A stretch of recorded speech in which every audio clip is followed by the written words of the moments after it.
Ngiyabingelela egameni likaJesu ekseni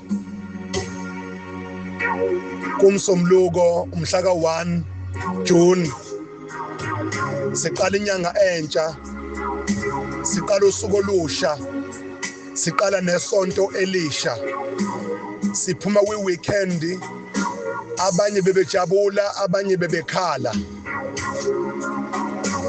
Kodwa namhlanje kumsombuluko ngicela ukukuvusa noma ukukusukumisa nganali ivesi nje elilodwa. Ncwadi kaJoshua chapter 1 verse number 9.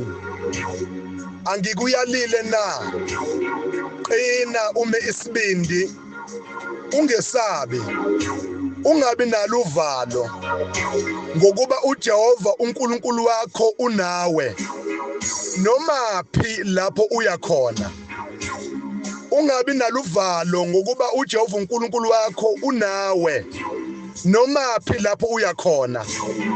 Angani noma uya esikoleni, noma uya emsebenzini, noma uya ehlotsheni, noma usekhaya nje, kodwa ngizothi qina ume isibindi. Noma kukuhle empilweni yakho noma kukubi, kodwa ngizothi qina ume isibindi.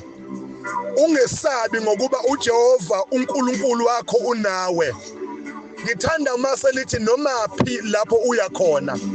Okusho ukuthi noma usekhaya uJehova unawe, noma usemsebenzini uJehova unawe, noma usesikoleni uJehova unawe, noma ukuphi, noma usehlathini, noma usemjondolo, noma ukuma-suburbs, noma usemzini emihle emkhulu, kodwa uJehova unawe. Noma uselokishini noma usekhaya, kodwa uJehova unawe.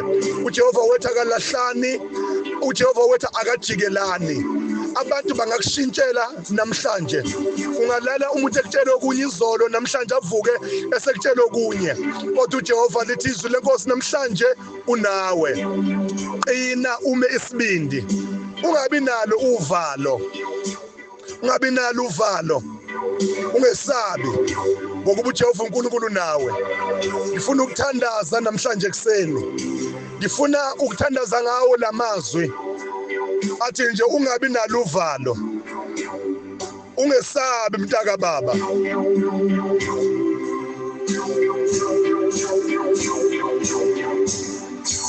Yazi mina ukuthi abantwana bakho mhlawumbe bakuhluphile, kungaba umyeni wakho, unkosikazi wakho ukuhluphile, kungaba amalunga omphakathi akuhluphile, kodwa ngizothi ungabi nalo uvalo. Qina ume isibindi, ungesabi, ungabi nalo uvalo. Ilawo mazwi namhlanje ngithi angikunikeze wona usaqala usuku. Kuyinyanga yabantu abasha, kuyinyanga ye-youth. Webantu abasha, uJehova unani bantakwethu? Ngithanda uNkulunkulu babe esethi njengalokhu ngaba naye uMose, nawe ke Joshua ngiza kuba nawe. Njengoba uJehova aba nabazali benu, wahamba nabazali benu baze banikhulisa nabakuleli zinga enikulona namhlanje. uJehova nani bantu abasha uzoba nani. Hayi, ngiyakhuluma mina namhlanje. Angazi ukuthi iziphi izimo obhekana nazo umuntu omusha, kodwa ngizothi ima isibindi, ungesabi, uJehova unawe. Qina ume isibindi, njengoba uNkulunkulu aba nabazali bakho, uza kuma nawe futhi nakuyo lenyanga, nakuwo lo nyaka ophila kuwona. Baba, egameni likaJesu ngiyathandaza, ngikhuphuka nomuntu omusha, ngikhuphuka nabazali bethu, ngikhuphuka nabantwana bethu ngegama likaJesu namhlanje.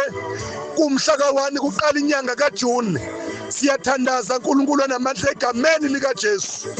Qinisa abantwana bakho, baphakamise, ubanikeze isibindi, bame bahambe bangasabi, kuthi noma izimbi zivele endleleni kodwa bekuthembe wena, njengokusho kukaDavide athi ngiyakuthemba wena nalapho ngesabayo.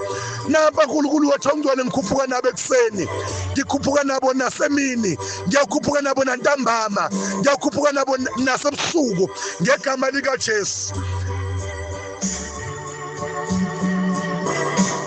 kusukela namhlanje uNkulunkulu anamandla wonke amandla avalelwe kuwe wathulela kubo namhlanje ngegama lika Jesu.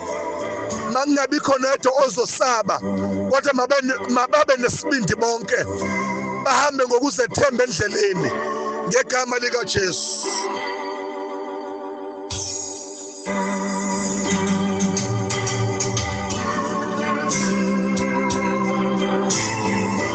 Ngabusaba nalo uvalo mntaka baba, ungabe usesaba uJehova uNkulunkulu nawe, kungabe umuntu omdala, kungabe umuntu omusha.